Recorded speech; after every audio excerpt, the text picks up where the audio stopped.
Nombre, María del Mar Sánchez Vera, profesión, profesora titular de la Universidad de Murcia y miembro del Grupo de Investigación de Tecnología Educativa.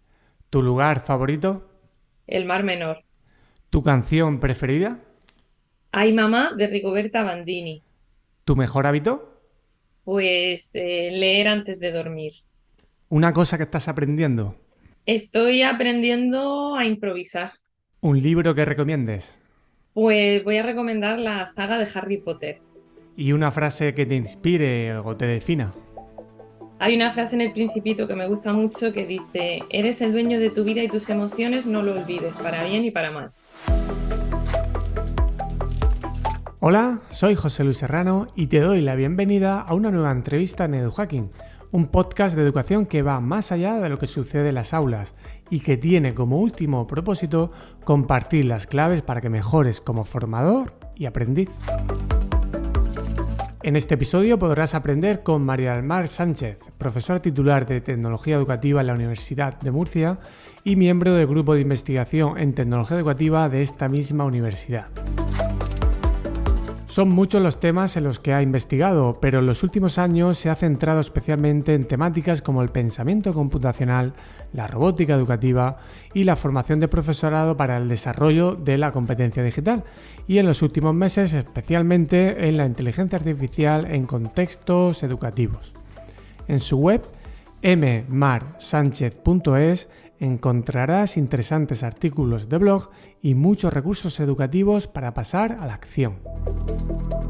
En la entrevista profundizamos sobre algunos de los temas sobre los que más se debate en redes sociales como Twitter. Con nuestra invitada podrás comprender temas complejos que en muchas ocasiones, tristemente, enfrentan a muchos docentes. Hablamos de las creencias erróneas sobre la pedagogía y sus importantes funciones. Nos metemos en terrenos complicados como la innovación y los llamados negacionistas educativos, las políticas educativas y su relación con el sesgo del superviviente, los beneficios de mejorar la colaboración entre escuelas y facultades de educación y sobre las supuestas transformaciones que la inteligencia artificial puede provocar en la educación, como por ejemplo a la hora de evaluar. No es una entrevista de soluciones ni recetas. Tampoco es una conversación que promueva la destrucción y la confrontación. María del Mar trata temas complejos con actitud crítica, pero siempre buscando la mejora y la colaboración.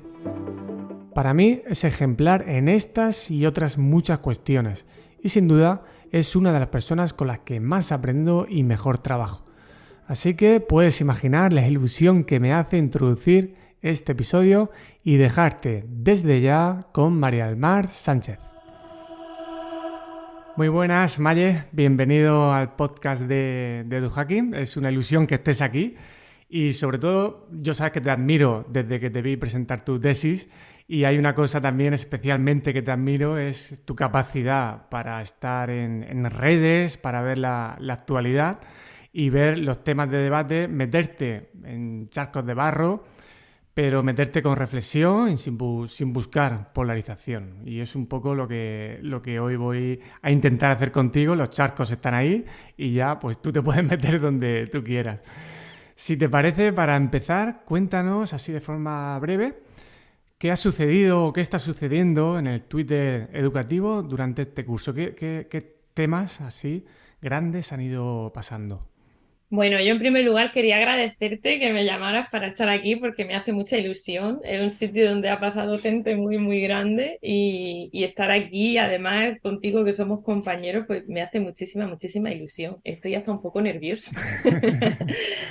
Bueno, en Twitter yo creo que al final hay que comentar algo antes de empezar a ya tocar los temas, y es que es un poco, por un lado, reflejo de cosas que están pasando en la sociedad, pues se extrapolan a las redes sociales, ¿no? Y tienen su representación en las redes sociales, como la polarización, los debates en determinados temas, etcétera. Y por otro lado, también hay que tener en cuenta que a veces los que estamos muy inmersos en estas redes nos pensamos que en Twitter está todo el profesorado y no te sabría decir ningún estudio oficial, pero a lo mejor hay un 20% del profesorado en estas redes y activo a lo mejor hay un 5% del profesorado. Es decir, que tampoco tiene por qué ser representativo de lo que pase, tiene como esa doble lectura, ¿no? Este curso, pues ha habido una serie de propuestas de reforma que han sido muy polémicas y al final la polarización social también que hay en torno a determinados temas, en torno a la integración de las tecnologías en el aula, a la concepción de la escuela, al tema de la cultura del esfuerzo, pues también ha habido polémica pues porque hay no son dos visiones, hay visiones y luego hay algunos que, bueno, que más que visiones hacen un poco de el negacionismo, representan ese negacionismo que existe pues en torno al cambio climático, a muchas cosas, pues también existe en torno a la educación. Entonces, pues se generan debates muy polarizados y cuestiones complejas. Vamos a empezar, si te parece, pues por esta parte, ¿no? Has escrito muchos hilos en Twitter. Yo creo que ya deberías pensar en escribir un libro a partir de esos hilos. Y si te parece, vamos a hablar de esos negacionistas educativos y ese otro bando, y es una pena, ¿no?, que tengamos que decir que hay bandos, pero bueno, es otro bando que son docentes que buscan innovar, ¿no? Y a veces se produce esta situación de la innovación vacía, descontextualizada, esos profesauros. Cuéntanos más sobre estos bandos y de dónde viene también todo esto. Yo hago una lectura totalmente personal a raíz de mi experiencia en Twitter. Yo empecé en 2008 y en aquel momento pocos docentes usaban Twitter y Twitter era ese claustro virtual que sigue existiendo, ese claustro virtual, ese grupo de docentes que accede a las redes para compartir experiencias. Mucha gente que en su claustro presencial encontraba problemas para innovar o dificultades y en el claustro virtual encontraba compañeros que pensaban de la misma manera y entonces se unían, se hacían proyectos colaborativos, fue los comienzos de EduBlog, Novadors, es decir, un montón de colectivos que trataban de hacer las cosas diferentes y la tecnología era un poco la excusa, ¿no? Lo bonito de esto era que al final la tecnología son herramientas nuevas, pero realmente lo que hay detrás son ganas de profesores de hacer las cosas de otra manera, ¿no? Si no, el papel de la tecnología, pues por sí solo no haría nada. ¿Qué va sucediendo con el tiempo? Que empieza a haber determinados titulares, determinadas declaraciones como muy generalistas, ¿no? De expertos, pongámoslo entre comillas, expertos educativos que dicen, uy, la cosa está muy mal porque el profesorado hace no sé qué y el profesorado hace no sé cuánto. Empieza a atacarse un poco al profesorado, ¿no? A la imagen del profesorado es el colectivo docente, hay parte del colectivo docente que acoge el concepto de profesaurio, pero no como algo negativo, sino como una especie de identidad y reivindicación de decir, oye, que yo he trabajado siempre lo mejor que he podido y ahora parece que es que yo todo lo que he hecho no vale para nada y parece que todo lo que sea digital no vale para nada. ¿Por qué? Porque se estaba ofreciendo una visión, pues eso, como que todo lo digital siempre es bueno, como que tal. Entonces se empieza a generar un poco esa dicotomía.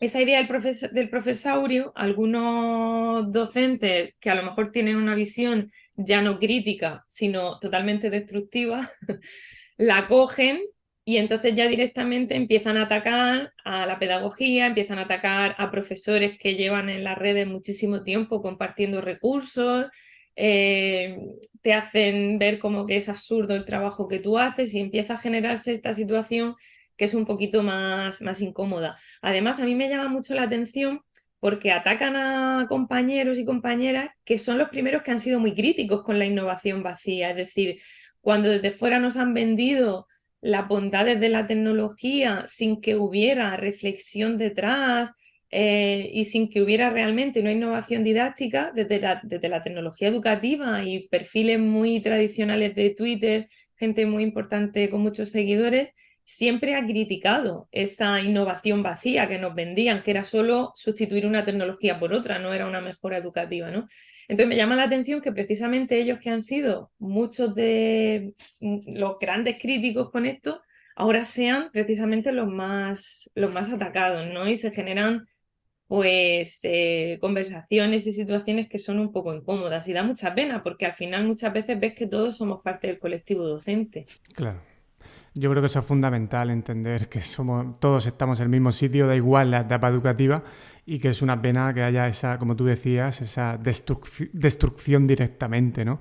¿Qué consejos darías así de forma básica a un docente que esté innovando, que le guste compartir? Porque muchas veces pues el hecho de solamente el de querer compartir lo que has hecho te motiva en tu trabajo. Entonces, oye, cada uno que encuentre la motivación donde pueda. Yo estoy seguro que estas personas que son destructivas, pues al final les falta motivación en su trabajo, no están a gusto y han dejado de creer en todo.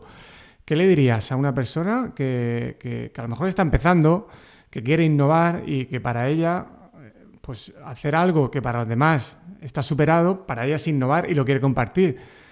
¿Qué consejo le darías en esta situación? Twitter sigue siendo un referente en el que hay docentes que comparten sus contenidos, sus prácticas, y yo la primera estrategia clave es seguir a la gente, reunirte de gente que sabes que te va a aportar cosas, incluso bloquear a la gente, sobre todo cuando ya se traspasan ciertas líneas, ¿no? Del insulto, etcétera, pues bloquear y tratar siempre de tener una visión constructiva. Yo trato de hacerlo y a veces es difícil porque es ser firme, pero al mismo tiempo tratar de no interpelar, ni insultar, ni nada, porque estamos todos en el mismo barco. Entonces yo lo que aconsejaría a esa persona es que evidentemente haga lo que su corazón le dice, en el sentido de que si le apetece innovar, adelante. Nunca vamos a satisfacer a todo el mundo, no todo el mundo va a pensar igual, porque en educación hay muchas perspectivas, pero una innovación didáctica, metodológica, bien planteada, lo que le va a traer es mucha satisfacción, porque cuesta mucho arrancar, pero después los resultados que se tienen siempre son positivos, y si no son positivos, sirven para aprender lo que hay que cambiar.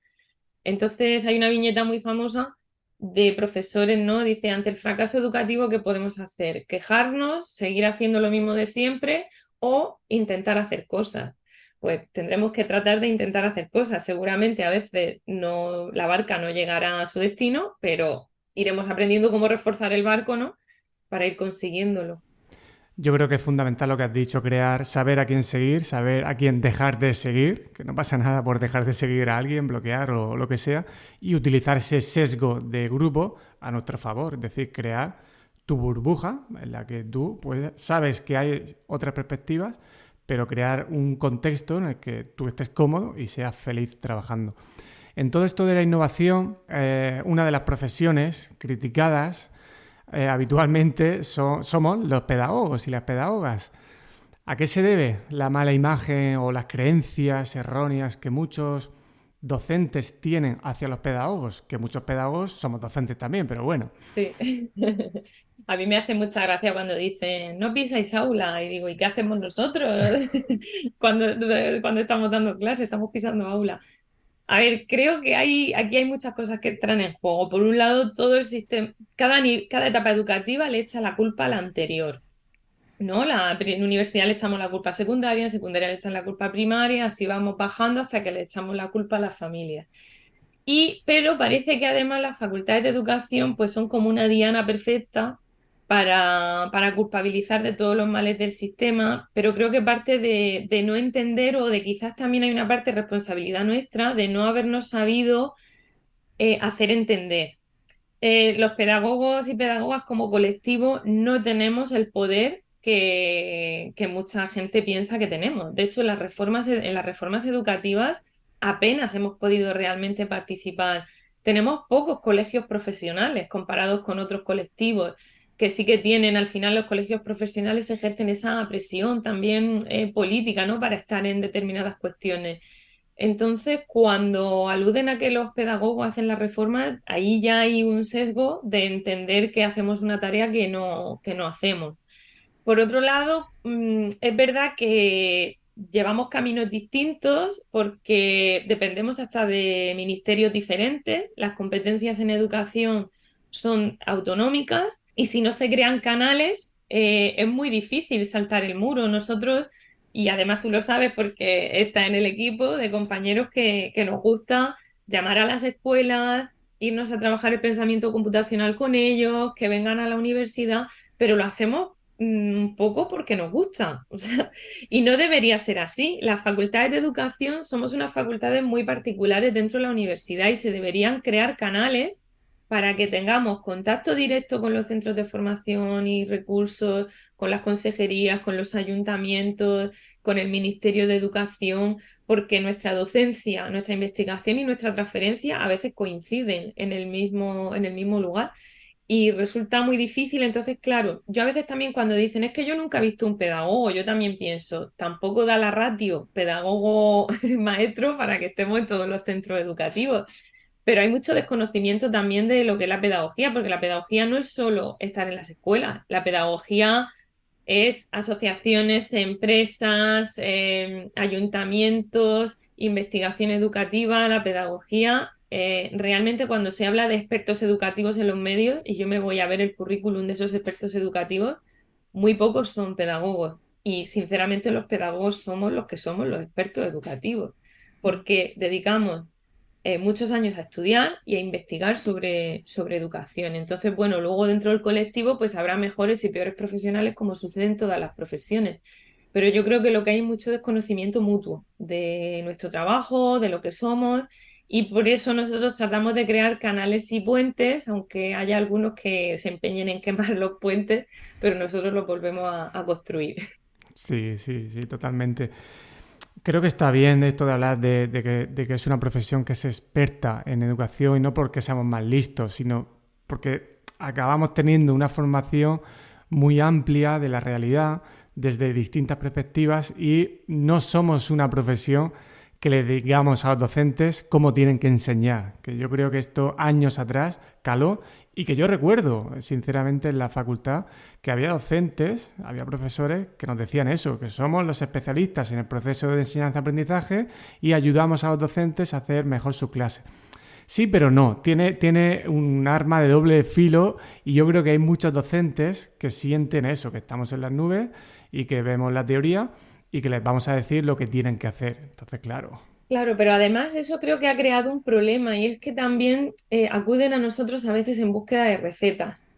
Y nosotros no vamos a ofrecer recetas, vamos a ofrecer sugerencias, consejos, nos vamos a fundamentar en la investigación, pero es que nuestra investigación parte del ámbito de las ciencias sociales, entonces hay perspectivas, hay paradigmas, hay visiones, que evidentemente los datos son los que son y las evidencias también existen, pero no podemos pensar en la escuela y en el aula como un laboratorio aséptico, ¿no? En el que medir determinadas cosas porque hay muchos factores que influyen. Entonces, cuando se acercan a pedir recetas, también se genera a veces situaciones problemáticas porque nosotros planteamos otro tipo de cuestiones y de reflexiones que son más profundas. Quizás es que la educación no es algo fácil y a veces la sociedad demanda soluciones sencillas a problemas que son complejos, ¿no? Y nosotros lo que hacemos es abordar esa complejidad y eso yo entiendo que a veces es complicado, pero la pedagogía es absolutamente imprescindible, no se puede renegar de la pedagogía, es gravísimo. Mira, un ejemplo, porque haya gente que haga mal las cosas, vamos a pensar en la homeopatía, ¿no? Que es cuestionada como que no es medicina, vale. Es como si tú renegaras de la medicina, porque existe la homeopatía, pues porque haya innovación vacía, porque haya visiones que hayan sido superficiales, porque haya cuestiones que se hayan abordado mal, no significa que la pedagogía como disciplina, con tantos años de historia, que estudia todos los aspectos relacionados con la educación y que tanto puede aportar, no sea necesaria. Al revés, es que es más necesaria que nunca. Es que los pedagogos y pedagogas deberíamos tener mucha más presencia en todos los ámbitos. Si me permites, te voy a leer un comentario que te dejaron en un hilo de Twitter tuyo que me encantó. Decía, yo desde fuera y como madre no experta, no veo que se generalice, es peor todavía. Rechazan la disciplina de la pedagogía y me parece una barbaridad y un error tremendo, más viniendo de gente que se dedica a la enseñanza. Es contradictorio y aquí entra en juego también el renunciar a la teoría educativa, siendo docente. Es como decir, tú lo has mencionado, en la búsqueda de soluciones, evidentemente un docente tiene urgencias y va a buscar soluciones y ve la teoría como algo alejado, que no le da las soluciones, cuando a veces no nos damos cuenta que esa teoría es necesaria para fundamentar las prácticas. En torno a todo esto también creaste un hilo que me gustó mucho, que es la fake news sobre los pedagogos. Has dicho que alguno ya, por ejemplo, que nos pisa el aula, que no conocemos la realidad de los centros. ¿Alguno más que recuerdes? Sí, lo de que no he visto nunca ningún pedagogo y a mí me llama mucho la atención porque una vez un docente de secundaria me dijo, yo no he visto un pedagogo en mi vida y le dije, ¿has preguntado en el departamento de orientación? Porque el departamento de orientación resulta que luego su compañera era pedagoga porque el pedagogo en sí, una cosa es la titulación con la que sales y luego otra cosa es que tú como pedagogo pues puedes ser orientador o puedes trabajar en recursos humanos, o puedes ser investigador, es decir, que luego hay distintas percepciones. Entonces, esa idea también de la teoría que acabas de comentar también creo que es importante, porque la teoría es importante, pero es que nosotros tampoco hacemos solo teoría, es que hacemos investigación educativa en contextos presenciales, en contextos no presenciales, asociaciones, empresas y también trabajamos la práctica. Entonces, creo que es tan amplio que a veces quedamos un poco difuminados, ¿no? Mm. Pero sí que es verdad que hay muchos mitos y que yo creo que desde una perspectiva positiva y tratando de acercarnos a la realidad, pues es la mejor manera de solventarlos. Sí, yo creo que también deberíamos decir que no estamos financiados por la OCDE, ¿no? Por supuesto, se me había olvidado. Sí, sí, yo a mí en la nómina yo la miro todos los meses y a mí no me llega el pago que nos hace la OCDE, ni hemos inventado las competencias porque eso sea un negocio oculto. Bueno, nos plantean unas cuestiones que a veces da hasta risa, ¿no? Cuando dicen, sí, de que te financian la OCDE, yo digo, sí, pues me estoy perdiendo algo, José Luis, porque Sí, a sí. mí no me pagan. Yo estoy igual también. Yo creo que es importante que los docentes y el resto de profesionales pues también sepan que las políticas educativas muchas veces se diseñan sin contar con los profesionales de la educación. A mí me gusta decir más profesionales de la educación y no entrar a diferenciar, ¿no? Hay que entender cada profesión, su función, pero en general somos todos profesionales de la educación. Hay una desconexión entre esto precisamente, ¿no? La investigación educativa y las políticas educativas. ¿Cómo percibes este asunto y si se te ocurren cosas a mejorar? Creo que la transferencia que nosotros hacemos es muy particular, dejando un poco de lado la transferencia al tejido social, asociaciones, empresas, que también tenemos que hacer, porque la pedagogía no es solo la escuela, son más cosas, pero pensando realmente en esa transferencia a los centros, hace poco además salió una noticia de un montón de asociaciones que decían que no había transferencia entre los resultados y las investigaciones de los últimos años de las facultades de educación, de todos los temas, de las didácticas específicas, métodos de lectura, por ejemplo, o cómo trabajar las matemáticas, que se ha avanzado mucho en todo ese aspecto. Luego nuestro ámbito de conocimiento, como puede ser la tecnología educativa, etcétera, que no había transferencia y conexión con las políticas que luego se abordaban. Y es cierto, yo creo que al final en educación pasa algo que es que todos hemos pasado por el sistema educativo. Entonces todos consideramos que conocemos y que podemos abordar y decidir un poco sobre educación. Además tenemos nuestro sesgo del superviviente, es decir, como hemos sobrevivido al sistema, inconscientemente tendemos a validarlo. Esto me interesa, es un tema que me interesa mucho porque me hace reflexionar mucho sobre determinadas prácticas que yo misma hago y plantearme si estoy teniendo en cuenta a todo el alumnado o no. Entonces, la transferencia es complicada porque a veces las políticas se hacen también en torno a modas o en torno a cómo determinados colectivos piensan que tiene que ser la educación. Son autonómicas, lo cual tiene sentido, pero a veces crea como muchos modelos distintos y muchas maneras distintas de abordar las cosas, ¿no? Y como no tenemos esos canales para comunicarnos y trabajar mano a mano, pues a veces se van generando caminos diferentes y a lo mejor la investigación te está diciendo que ahora, pues, por ejemplo, en el ámbito de la didáctica de las matemáticas hay que abordar el trabajo manipulativo o una manera de aprender que es muy recomendable y no está permeabilizando mucho en las escuelas porque seguimos manteniendo determinados modelos que consideramos que son buenos porque lo hemos vivido, por lo que sea. Y con esto no quiero decir que la gente que hace legislación educativa tenga mala fe. Yo creo que cuando hay que tomar decisiones hacen uso de los recursos que tienen a mano, de los compañeros que tienen a mano, y es lo normal, pero sí que tendrían que crearse canales para que podamos hacer transferencia directa a las aulas y que los currículums educativos estén fundamentados en la investigación educativa. Si hemos avanzado en neurociencia, hemos avanzado en didáctica, hemos avanzado en tecnología educativa, hemos avanzado en un montón de cosas.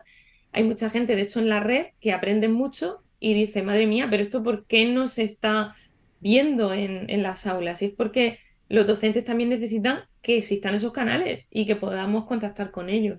Yo creo que es importante entender que evidentemente no todo se puede hacer en base a resultados de la investigación. Pasaría como en el capítulo de Los Simpsons, ¿no? Cuando si un científico dirigiera el mundo, pues tendría sus consecuencias también muy negativas, ¿no? Pero al menos tenerla en cuenta. O sea, una parte, habrá que tener en cuenta la parte económica, la parte de problemas reales, la experiencia de los docentes, pero la parte de investigación debería estar. Has Claro, citado... el asunto es que ahora mismo yo creo que se está obviando. Creo que lo que has dicho es muy importante porque también ahora hay como un modelo que es el de la educación basada en las evidencias, que parece que tenemos que tener contrastado y medido todo totalmente para poder aplicarlo en la educación. Y eso tampoco es así. Ya lo hemos dicho que Claro. no tenemos un laboratorio, ¿no? En el que tenemos que medir todo. Pero sí que es cierto lo que tú dices, que son como varias patas de una mesa y parece que la pata de la investigación educativa no termina de sujetar la mesa del todo, está un poquito coja por ahí. Yo creo que no está directamente, pero bueno, muy, muy poquito. Pero bueno, has citado el sesgo del superviviente. ¿Podrías contarnos con más detalle de dónde viene este sesgo y su importancia? Sí, el sesgo del superviviente viene, vamos, he estado leyendo y se comenta que en la Segunda Guerra Mundial querían reforzar los aviones, el fuselaje de los aviones para evitar que no se perdieran tantos aviones en las batallas.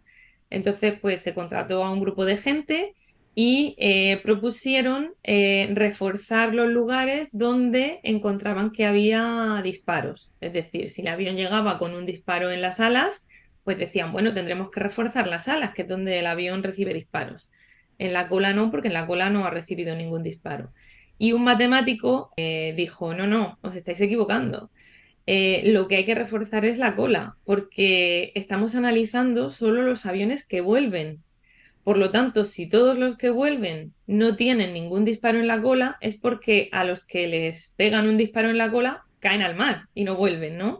Es decir, tenemos un seco del superviviente, estamos haciendo un análisis en función de los aviones que vuelven y estos son los que están bien, los que vuelven son los que están bien, lo que tenemos que reforzar son los que se han quedado por el camino. Entonces, ese seco del superviviente a mí me encantó porque da para reflexionar desde muchas perspectivas.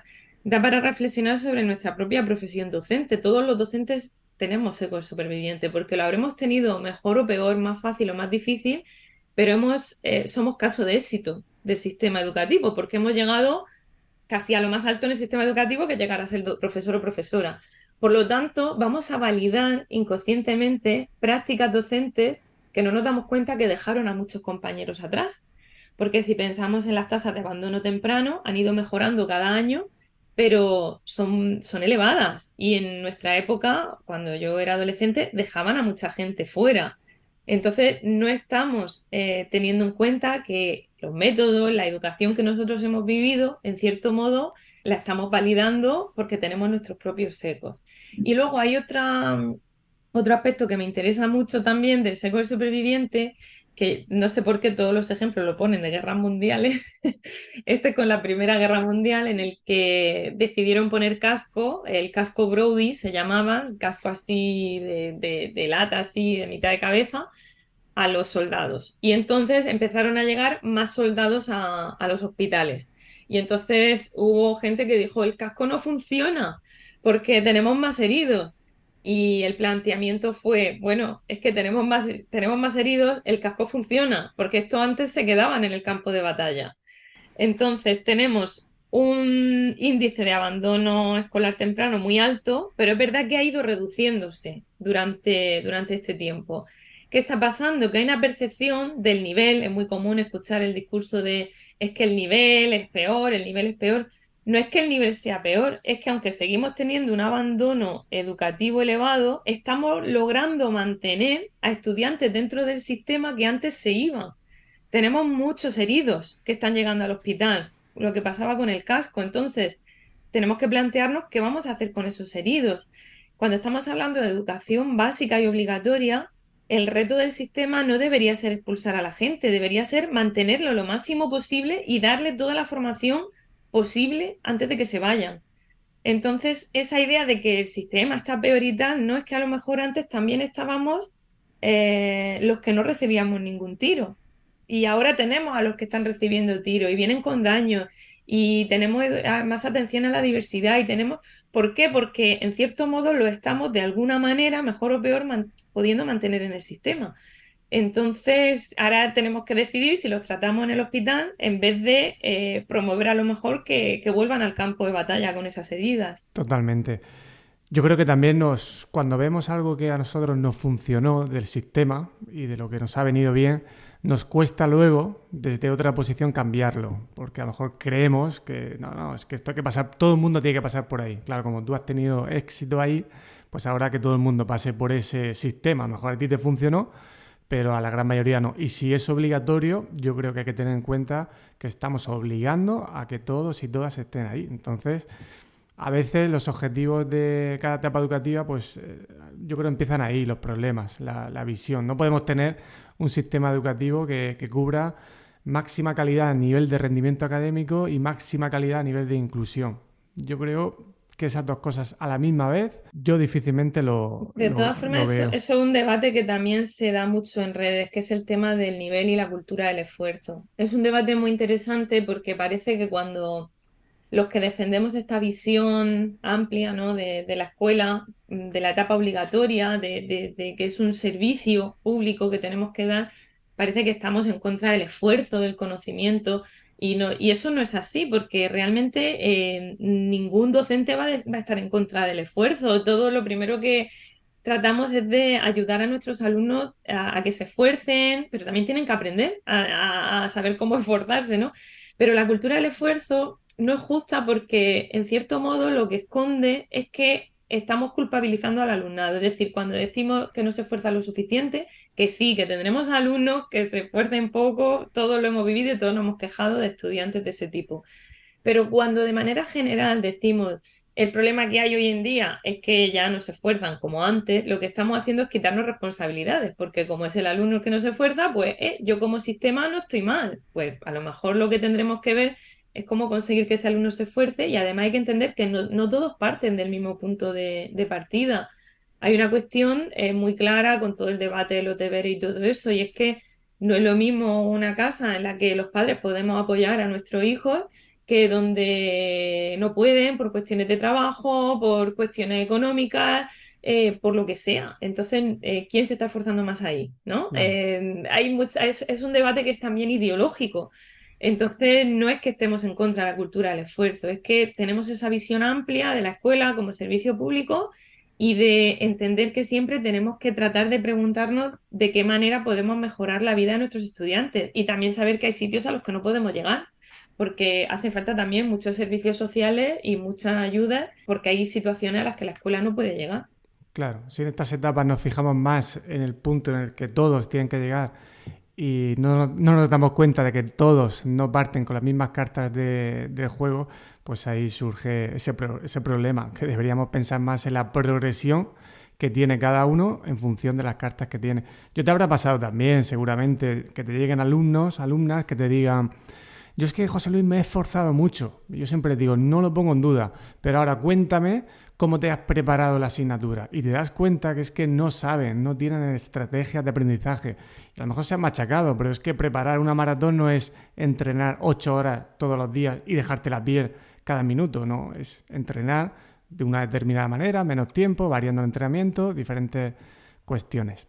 Me gustaría también, Maye, profundizar un poquito más en la parte de la relación que tenemos con las escuelas, institutos, y te voy a dejar una pregunta directa de Tony, el amigo Tony Bernabeu, que aprovecho para mandarle un abrazo, y él decía, te pregunta directamente, ¿cómo va el tema de la relación, colaboración con los centros educativos y la universidad? A ver, la relación, si nos preguntan a nosotros, yo creo que diríamos que va muy bien, pues porque estamos todo el rato tratando de hacer cosas con escuelas, con instituciones educativas.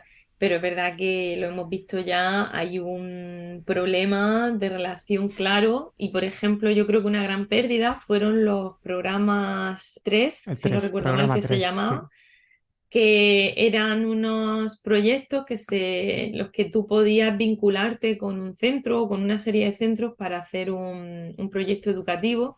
Cuando llegó la pandemia, estoy hablando de la región de Murcia, a lo mejor en otras comunidades estos programas existen, no sé que hay experiencia en algunas comunidades, pero cuando llegó la pandemia, no, cuando llegó la crisis económica, se suprimieron estos programas y es una pena porque generaban esos puentes, ¿no?, entre instituciones y escuelas.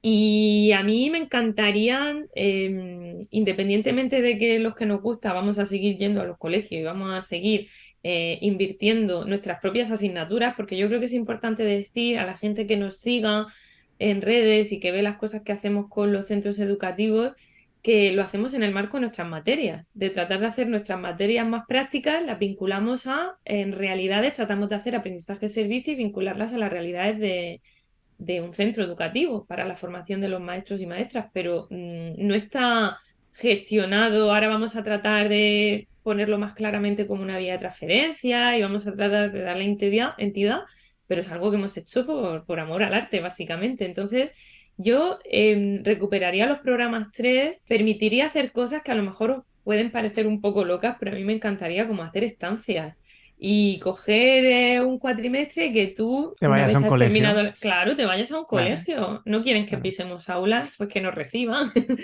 Y, por ejemplo, con todos los procesos, ahora mismo yo pienso, por ejemplo, en gente como nosotros, que trabajamos tecnología educativa, con todo lo que está sucediendo en las escuelas, de los planes de digitalización de centros, acreditaciones, nos sería una experiencia de aprendizaje súper enriquecedora a los centros y a nosotros, y que luego también se vengan los maestros, que bueno, en la universidad tenemos el perfil de profesor asociado, que muchos de ellos son compañeros y compañeras a pie de aula, pero también que vengan y hagamos como estancias en los centros, en las universidades, y que se generen esas sinergias y que luego desde las facultades de educación y las consejerías establezcan proyectos de transferencia directa. Por ejemplo, el proyecto de un día en el cole de mi maestro, que hacemos en la región de Murcia, está muy bien. Vienen los niños y niñas un día a la universidad, los estudiantes de magisterio preparan unos materiales. Además, José Luis, tú has sido muy activo en esto y yo he ido a cotillear las cosas que han hecho tus estudiantes y estaba súper chulo. Pero la idea es que no sea un día en el cole Claro, de mi maestro, sino que sean muchos días. claro.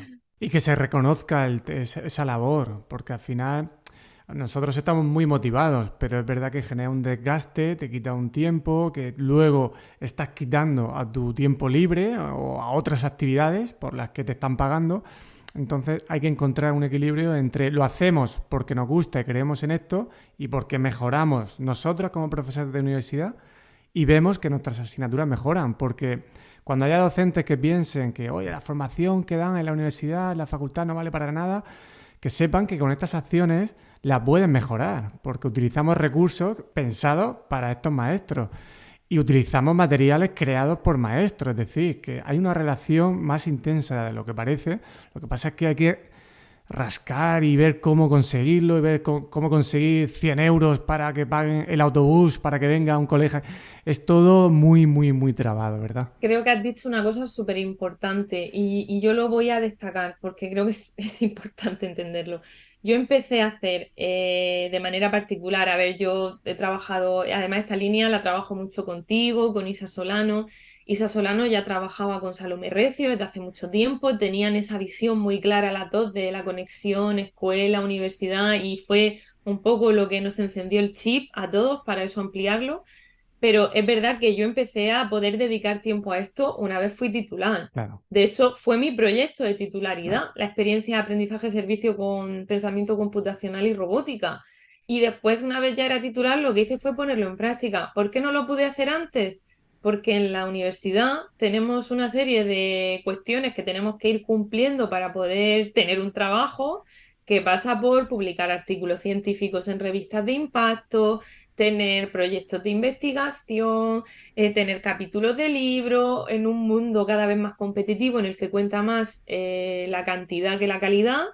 y uno tiene que entrar en la dinámica y pasar por el aro y acreditarse y no puedes hacer este tipo de cosas porque no te cuentan nada. Sí, te pueden contar como un proyecto de innovación docente que siempre pues queda muy bonito y te cierra el currículum, pero esto no cuenta nada. Entonces, quizás para incentivar este tipo de cosas, también habría que meterlo en la carrera docente de los profesores de las facultades de educación. No es ningún disparate, porque si no se reconoce de ninguna manera, yo pienso en cualquier compañero o compañera nuestro que esté ahora en ese proceso de tesis, de tal, y nos va a mirar y nos va a decir que qué, que yo tengo que irme a hacer las prácticas, déjame que haga mis prácticas, que tengo que preparar la acreditación, ¿no? Claro. Es decir, el esfuerzo de transferencia que desde la investigación estamos haciendo y en divulgación, cada vez más ese esfuerzo por llegar a la sociedad, pues efectivamente o estás en una posición ya más acomodado, entre comillas, de que no tienes esa exigencia de proteger tu trabajo. Mucha gente piensa que solamente promocionamos, pero es que puede haber momentos en los que si no promocionas, pues te puedes quedar fuera. Entonces, yo creo que una comparación imperfecta es un interino que está preparando una oposición para que los docentes que estén alejados del mundo universitario puedan entender esa sensación de, ostras, que tengo que preparar una cosa y a la vez tengo que seguir con mi trabajo.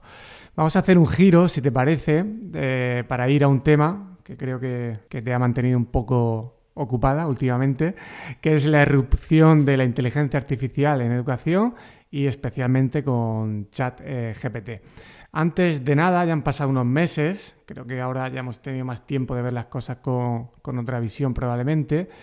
¿Crees que es una revolución que realmente impacta en el aula y que además nos hace ver las carencias, sobre todo, que estamos teniendo en las aulas, o realmente no es para tanto? A ver, aquí vamos a tirar de tecnología educativa y tú además eres experto y muy, muy defensor de lo que yo voy a decir, que es que la tecnología por sí sola no supone una mejora educativa. De hecho, muchos de los problemas que estamos teniendo ahora mismo y se está generando una visión antitecnología muy peligrosa entre algunos colectivos, antitecnología en las escuelas me refiero, es precisamente porque se han sustituido, por ejemplo, libros de texto impresos por digitales y se ha asumido que eso ya era una revolución didáctica maravillosa cuando hay una innovación técnica, pero no hay un cambio en las prácticas educativas. Y eso es uno de los principios básicos de la tecnología educativa, que un medio por sí mismo no va a conseguir, ¿vale? Grandes cosas, pero sí que hay determinadas herramientas que son disruptivas, porque transforman el mundo y entonces la escuela como institución que está en el mundo pues se ve afectada. Por ejemplo, la llegada de Internet. Sí que es verdad que al mismo tiempo podríamos decir, bueno, la escuela como institución resistente al cambio sigue existiendo. Puede seguir el mismo modelo de escuela que nosotros vivimos, puede seguir y sigue existiendo aunque haya llegado Internet. Sí, pero es verdad que el impacto es tan grande que estamos hablando de competencias digitales, estamos hablando de muchas cuestiones, ha habido experiencias innovadoras con el uso de la tecnología, etcétera. Y aquí creo que pasa un poco lo mismo, que la inteligencia artificial va a ser tan disruptiva en la sociedad que va a tener su impacto y que lo que hace, como tú muy bien has dicho, es ponernos frente al espejo. A mí me gusta mucho, hay un compañero en Alicante, Faraón Llorens, que habla del cuento del traje nuevo del emperador y él recuerda ese cuento en el que es un sastre, ¿no? Que no consigue hacerle un traje que al rey le guste y entonces llega un día y dice, pues no le voy a presentar nada y le hago ver que aquí hay algo. Mire, su señoría, aquí tengo un traje precioso, pero no hay nada. El rey, por no parecer tonto, dice, ay, qué bonito, me lo pongo. Pero no se está poniendo nada, por lo tanto sale a desfilar por la calle y va desnudo. ¿Qué pasa? Que todos los cortesanos, toda la gente, nadie se atreve a decirle al rey que va desnudo. Hasta que un niño, por esa inocencia, ¿no?, que tienen los niños de decir la verdad, lo señala y dice, el rey va desnudo. ¿Qué me estáis contando aquí todos que qué traje tan bonito? El rey va desnudo. La inteligencia artificial hace eso con las instituciones educativas. Es decir, hay determinadas cuestiones, esos trabajos que todos hemos hecho de llegar, copiar algo, todavía relativamente existen. Es verdad que cada vez menos, pero todavía existen. Entonces, esas prácticas ya no son sostenibles, no lo eran antes y ahora menos, porque si Internet supuso la democratización de la información, del acceso a la información, esa biblioteca, esa enciclopedia que tenías en casa, la teníamos ya en la Wikipedia, ¿no? Y todos podíamos acceder. ChatGPT, la inteligencia artificial, lo que hace es la democratización de la ayuda. Ayuda que siempre ha existido también, que venían vecinos, familia, academias que te ayudaban a hacer las tareas. Incluso yo voy a reconocer que yo soy muy mala en dibujo técnico y en secundaria que tenía que hacer láminas de dibujo técnico, yo me iba con un compañero y casi que me hacía en las láminas porque a mí se me daba muy mal. Entonces, pues ahora tenemos herramientas que nos permiten que tengamos esa ayuda y por lo tanto hay determinadas tareas, deberes y cosas que mandamos a los estudiantes que ya no podemos o no deberíamos mantener porque es que es muy evidente que vamos desnudos. Yo también lo pasé muy mal en dibujo técnico, por el mismo motivo. Mira, te voy a leer, aunque mi idea es que sigamos hablando de inteligencia artificial, pero yo creo que la idea vale, un tweet que yo creo que tú también viste ayer de Jordi Adel, y él citaba un titular que era el gran fiasco de la escuela digital. Que los profesores den clase con pantallas es como si los médicos suministraran heroína. Y Jordi decía, decir cosas como esta es como proponer que los médicos vuelvan a practicar sangrías, dejar a los jóvenes sin formación a merced de las multinacionales de la tecnología es de una irresponsabilidad supina.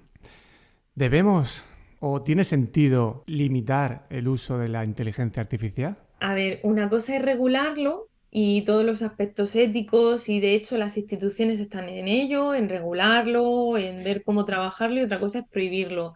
Estamos entrando en un terreno peligroso. El tuit que tú comentas, yo también lo retuiteé ayer y me parece que es fundamental porque eso es negacionismo tecnológico, o sea, es negacionismo educativo puro y duro. Me explico. Las tecnologías tienen riesgos. Tú lo sabes bien, de hecho es uno de los temas que tú trabajas y que creo que trabajas de manera muy adecuada, ¿no? Las tecnologías tienen riesgos, pues precisamente por eso tienen que incorporarse en la escuela. Precisamente por eso, porque en la escuela tenemos a maestros que se han formado o deberían haberse formado en su formación inicial y continua para hacer una buena integración de las tecnologías. ¿Por qué?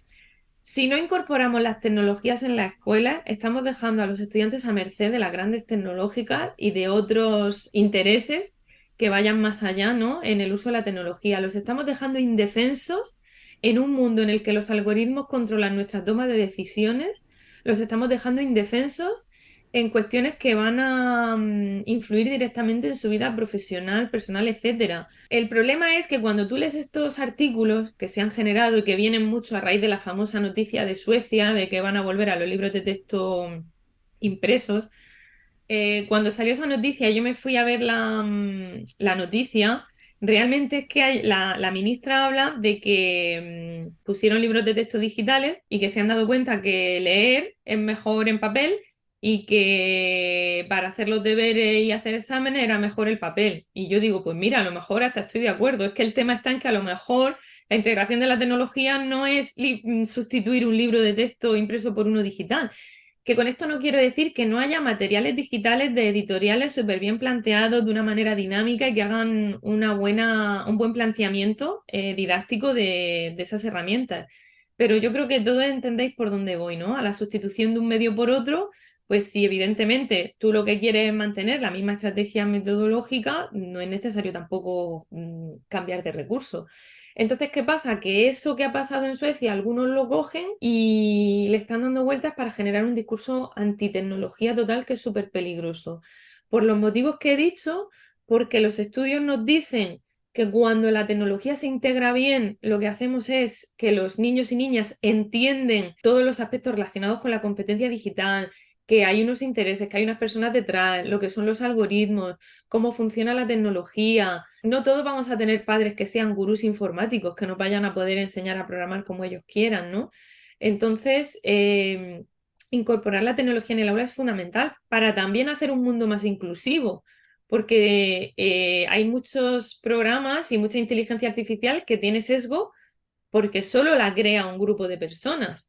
Cuantas más colectivos, cuanta más perspectiva de género, cuanto más participemos todos y más información tengamos, mejor podremos ejercer nuestros derechos y nuestros deberes como ciudadanos digitales. Entonces, es que el tuit de Jordi creo que estuvo muy acertado por esa perspectiva de, madre mía, es que esto ya es casi negacionismo. Claro que tienen peligro las tecnologías. Además, es que, por terminar, no enrollarme más en ese aspecto, yo pongo de ejemplo el modelo de bilingüismo. El modelo de bilingüismo ha sido muy cuestionado. Yo no soy experta en didáctica del inglés, no voy a cuestionar si ha funcionado bien o mal. Pero sí que ha sido muy cuestionado de si hay que cambiarlo, si estudiar Science en inglés tenía sentido, no tenía sentido, ¿no? Porque decían, es que no terminan aprendiendo bien las cosas, no lo sé. Pero nadie cuestiona que el inglés no sea importante porque haya habido malas propuestas de Claro. integración de las tecnologías en el aula, no significa que la tecnología no sea importante. Estamos mezclando carros con carretas. Lo que tendremos que hacer es plantear estrategias en las que se trabaje la competencia digital de forma adecuada. La pandemia nos lo ha puesto evidente, las brechas que tenemos. Entonces es una cuestión de justicia social. Hay muchos niños y niñas que va a ser en la escuela donde van a aprender a hacer un buen uso de las herramientas. No podemos negárselo. Para mí es algo incuestionable y es una línea roja que no deberíamos sobrepasar.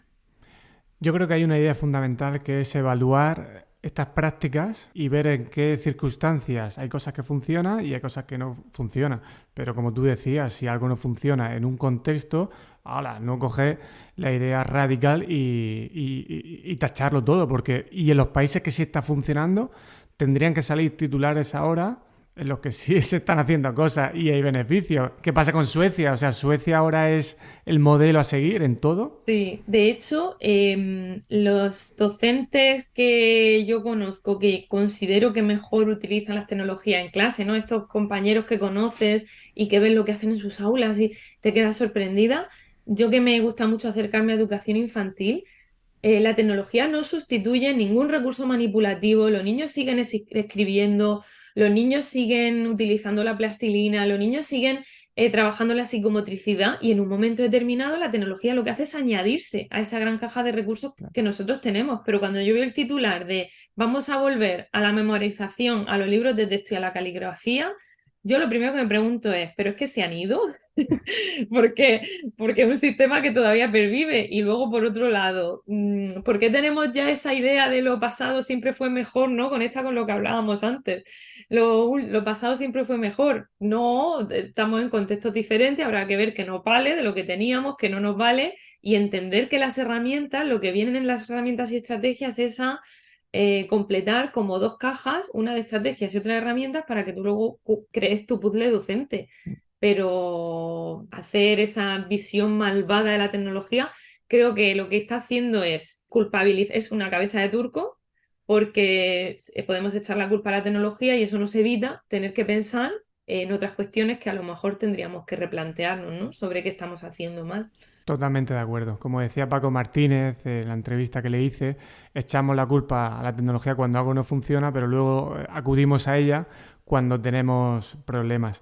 Yo creo que hay dos palabras que cuando se entienden bien, que es incorporación o integración, son dos cosas diferentes, de la tecnología, incorporación o integración, ahí encontramos los matices. Voy a coger un ejemplo clásico, el PowerPoint. Pues el PowerPoint pasó de estar en todos sitios a ser crucificado. Y dije, ostras, pues no sé, creo que no es tan malo. Yo en mi asignatura, que es de tecnología educativa, asignatura presencial, creo que utilizo 2 días diapositivas. Pero porque en mi forma de trabajar no me suma. Pero luego en alguna ponencia o, por ejemplo, la asignatura que tenemos en el máster de tecnología educativa, sí utilizo. ¿Vale? Yo creo que coger esa capacidad crítica y saber en qué circunstancias una herramienta te funciona o no es una idea súper sencilla, pero es que yo creo que se pierde bastante de vista. Por volver a la inteligencia artificial, está amenazada, no sé si hacerte esta pregunta, porque yo creo que ya se está repitiendo demasiado, pero me gustaría que nos dijeras tu opinión. ¿Está amenazada la profesión docente?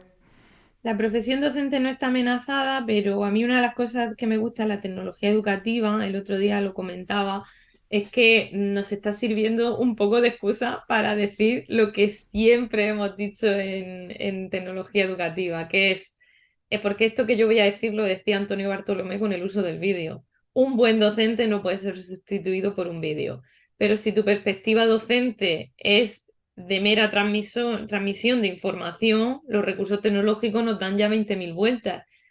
Evidentemente tenemos que ser especialistas y dominar la materia que damos y evidentemente no se puede perder la parte disciplinar, pero también está claro que con todas las herramientas que tenemos y con la llegada de la inteligencia artificial, lo que tenemos es que replantearnos que nosotros cada vez más somos facilitadores, ayudantes, es decir, tenemos que conseguir que esa información se convierta en conocimiento, los estudiantes la conviertan en conocimiento, ¿no?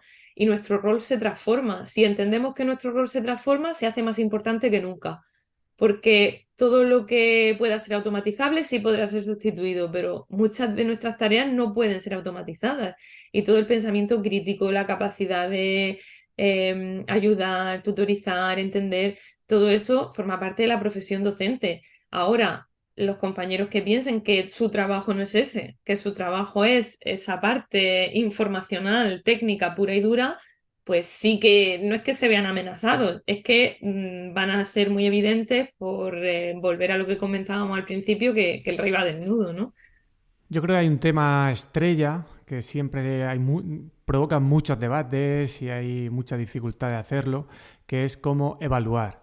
Y creo que el tema de ChatGPT ha tocado en parte esto y creo que en gran medida ha provocado pues, este debate. ¿Cómo afecta a los procesos de evaluación? Yo sé que dependiendo de la etapa educativa, pues estas cosas cambian, pero bueno, intenta algo o genérico o si quieres diferenciar por etapas, pues también lo puedes hacer. Y cómo tiene que transformarse esta evaluación y ciertas actividades que seguramente ya pues no tienen sentido. Y qué pena que haya tenido que llegar una tecnología para poner esto sobre la mesa, porque sabemos perfectamente como docentes las actividades que sirven y las que no sirven y que los exámenes que hacen los estudiantes a la semana lo olvidan y seguimos haciéndolo. ¿Qué nos puedes comentar sobre esto y el plagio que también aparece por aquí? El tema está en que la evaluación está condicionada por el diseño instruccional que hagamos, por el tipo de asignatura y la metodología que utilicemos, ¿no? Entonces, yo creo que lo que más pone en cuestionamiento es los deberes. También es verdad que lo que has dicho de la edad es muy importante. Yo el otro día me resultaba muy interesante un hilo de Belén Palop que hablaba de que la calculadora nos permitió poder hacer operaciones matemáticas y dedicar nuestra cabeza a resolver problemas más complejos, ¿no? Pero en las primeras etapas es verdad que los niños no empiezan a hacer las operaciones matemáticas con la calculadora, ¿no? Sino que empiezan a entender esos conceptos matemáticos y cuando ya tienen la base, pues ya se usa la calculadora. Aquí pasaría un poco lo mismo. Es decir, hay que tener una base, un conocimiento, hay que ver muy bien en qué etapa se incorporaría y de qué manera, pero es verdad que llegado el momento en el que se tengan ya adquirida una serie de habilidades y de cuestiones básicas, la inteligencia artificial lo que puede servirnos es de ayuda para ser mucho más productivos. Entonces, no hay que tener miedo en incorporarla desde la perspectiva de ese copiloto que nos puede ayudar a profesores y a estudiantes a generar recursos, a generar textos, a generar cosas, pero yo creo que una de las grandes claves pasa por volver al aula. Muchas de las cosas que hacíamos fuera del aula y muchas cosas que mandábamos como deberes, creo que van a volver al aula, aunque sea por miedo a que se copien. Pero ese miedo puede ser una oportunidad porque de repente muchos docentes se van a dar cuenta que utilizando tiempo de aula pueden resolver dudas, pueden generar trabajo colaborativo entre compañeros, pueden darse cuenta también de que se necesitan mejor recursos y ratios para poder hacer este tipo de prácticas, que todo eso no es malo, porque en cierto modo puede darnos la oportunidad de cosas como tú dices que llevábamos tiempo planteando, pues darle una vuelta. Y el tema del plagio es un debate que además en estos últimos meses a mí siempre me han preguntado. Yo creo que es porque enseguida pensamos mal, ¿no? Los alumnos nos van a engañar. Los estudiantes que han querido engañarnos nos han engañado. Es decir, el que ha querido plagiar y copiar ha ido a una empresa y le han hecho hasta el TFG, TFM. Ahora bien, es cierto que estas herramientas implican que le tenemos que dar una vuelta a TFG, TFM y pasan un poco por lo mismo, por plantear más peso al proceso que al producto, ir pudiendo tutorizar más a los estudiantes. Claro, todo eso requiere también unos cambios institucionales. Necesitamos que se nos reconozcan más horas de tutoría, que las defensas sean más dinámicas, como estamos haciendo también nosotros en el máster, y poder interpelar al alumnado, hablar con él. Y al final todo ese modelo de evaluación continua que se lleva mucho tiempo hablando, pues vamos a tener que ir un poco hacia él porque no nos queda otra tampoco con estas herramientas, ¿no? Si queremos ponernos un traje en el cuento del emperador. Tienes ahí una guía y bueno, varios hilos sobre el uso de ChatGPT y varias intervenciones en medios, pero yo hay una cuestión y es la penúltima pregunta que te quiero hacer, que creo que es algo puntual, pero que tiene más importancia de lo que parece, por lo menos para mí. Y es lo vital que es saber dar instrucciones de manera precisa y correcta a una máquina. Vamos a utilizar el ejemplo de ChatGPT para que todo el mundo lo tenga en mente, pero que es válido para hacer búsquedas en Google o para hacer búsquedas en bases de datos. ¿Cómo nos puedes explicar esta importancia y algunas estrategias si quieres utilizando ChatGPT? Yo me he dado cuenta que a pesar de lo que la gente piensa, que es que lo van a tener muy fácil porque ChatGPT te lo hace todo, ChatGPT, la inteligencia artificial generativa en sí, tiene un sesgo y es que la información que nos ofrece no siempre es correcta. Entonces, como no podemos fiarnos siempre de lo que dice, lo primero es que tenemos que dominar el contenido sobre el que estamos trabajando. ¿Vale? Porque si no, nos vamos a encontrar con que estamos usando información que a lo mejor no es precisa y no es correcta. Independientemente de que el prompt, de que las instrucciones que pongamos sean maravillosas, si le estamos pidiendo algo que por lo que sea en su base de datos no lo puede resolver de la manera planteada, él va a generar información porque es una evolución, esto yo espero que ningún informático le siente mal, una evolución muy, muy, muy, muy, muy avanzada del texto predictivo del móvil. Nos dice un poco lo que queremos oír. Entonces es muy práctico, pero la información que nos da no tiene por qué ser fiable. Por lo tanto, primero hay que ser experto en el contenido para valorar si lo que nos ofrece es correcto o no. Segundo, dar instrucciones de manera correcta es muy importante y sobre todo tener la capacidad de en qué momento nos puede ayudar. Em, va a haber un trabajo, de hecho se habla que va a ser el prompt engineer, que es personas que sean capaces de generar prompts correctos y ya se venden prompts en el mundo de la imagen para poder generar imágenes de productos. El otro día vi una página, dices, por $4 te paso este prompt con el que he generado este tipo de imágenes. Porque en los prompts hay varias teorías ya sobre cómo tienen que ser las instrucciones, pero tienen que ser específicos. Le puedes pedir que asuma roles, por ejemplo, le puedes decir a ChatGPT, asume el rol de un profesor de secundaria de tercero. Tienes que plantear un examen sobre este tema y quieres evaluar este tipo de competencias. ¿Qué preguntas se te ocurren? Ese prompt es mucho más útil que decirle, diseñame un examen de tercero de primaria. ¿Vale? Por lo tanto, lo que se llama la ventana del contexto, el número de caracteres que recoge y los tokens que recibe es muy importante y cuanto más específicos seamos, mejor vamos a poder, más rendimiento vamos a tener. Entonces es verdad que hay una parte de jugueteo en la que uno va aprendiendo a hacer prompts, pero también es verdad que hay auténticos catálogos de prompts y que aparte de pedirle el rol que adquiere, tienes que decirle muy claramente lo que quieres, tienes que decirle muy claramente qué producto esperas que te dé y luego algunas herramientas que no sean ChatGPT, que estén conectadas online, puedes pedirle de dónde te está sacando la información, lo cual es muy interesante porque ves las fuentes a partir de las cuales está construyendo eso, porque son de tipo generativo. La información que te ofrece la ha generado a partir del entrenamiento que ha tenido, ¿no? Entonces, ver de dónde la ha construido a ti también te hace analizar y realmente yo me he dado cuenta que cuando tú trabajas con estas herramientas tienes que tener una buena competencia digital, aprendes a gestionar información porque te encuentras buscando lo que te ha dado ChatGPT para ver si es verdad, si no es verdad, buscando la referencia a la que le has sacado, contrastándola con otras fuentes. Y entonces yo lo que recomiendo es seguir gente que haya en red. Hay muchos profesores que ponen hasta sus prom, ideas de cosas que están haciendo en clase.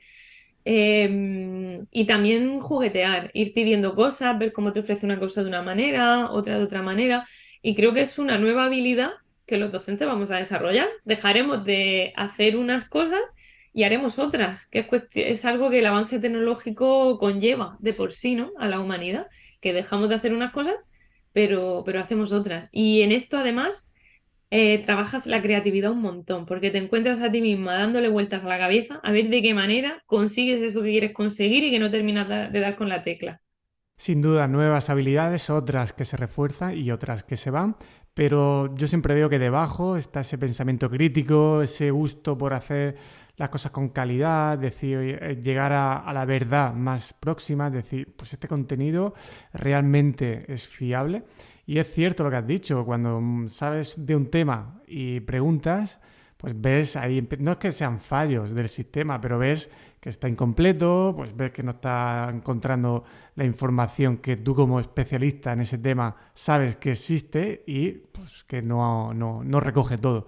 Y yo creo que es muy importante el tener presente también el sesgo de la máquina, que pensamos que la máquina lo va a hacer mejor que nosotros y no siempre tiene que ser así, y porque por ahora no es mejor que nosotros en muchos aspectos.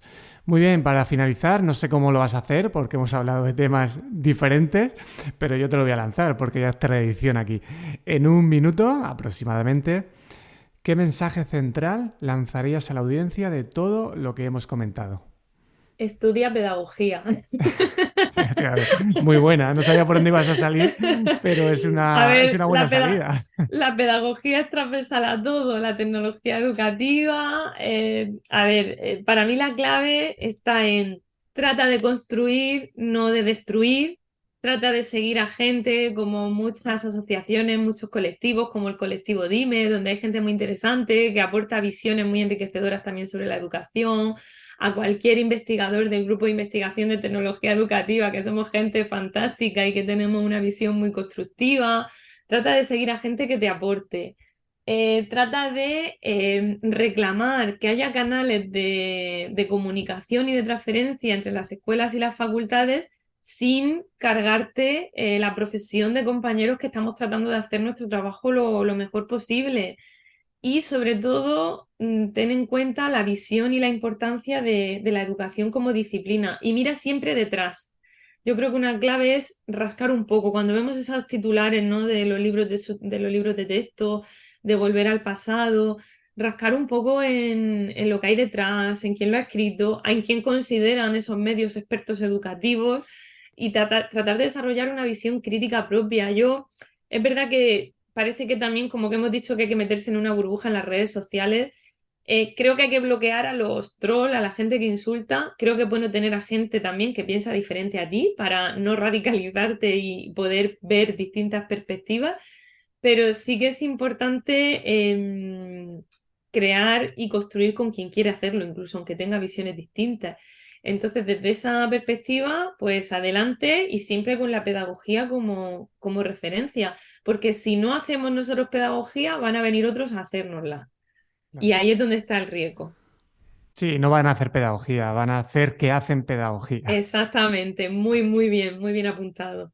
Pues yo creo que no puedo añadir nada más y si añado algo más lo voy a estropear porque creo que estos mensajes finales que ha lanzado son para tenerlos muy a mano y simplemente pues darte las gracias por esta entrevista y por todo lo que he aprendido de ti, tanto en Twitter como de manera presencial. Muchísimas gracias y espero que vuelvas alguna vez. Yo también espero, ya sabes que es mutuo, José muchas gracias. Y hasta aquí la entrevista de hoy.